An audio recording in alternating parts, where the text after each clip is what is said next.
இதற்கு முன்பு ஒரு வீடியோவில் உடம்பு வலிக்கு திரிபல சூர்ணம் உபயோகிக்க சொன்னேன். உபயோகித்திருந்தால் குணமடைந்திருக்கும். இப்போ இன்னொரு விஷயம், பற்கள் வலி வராமல் தடுப்பதற்கு ஒரு நல்ல வைத்தியம். காலையில் பிரஷ் பண்ண பிறகு அந்த பிரஷில் ஸ்படிக பவுடர் பற்களுக்கு பிரஷ் செய்தால் பல்வலி மற்றும் பற்கள் விழுதல் சுத்தமாக நின்றுவிடும்.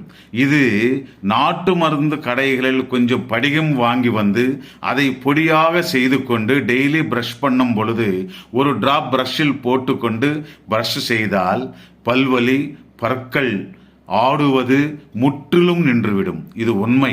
நான் உபயோகித்த பிறகுதான் உங்களுக்கு சொல்கிறேன். தாராளமாக நம்பலாம். கேரண்டி. நீங்கள் உபயோகித்து நீங்கள் 10 பேருக்கு ஷேர் பண்ணவும். சைடு எஃபெக்ட் எதுவும் வராது.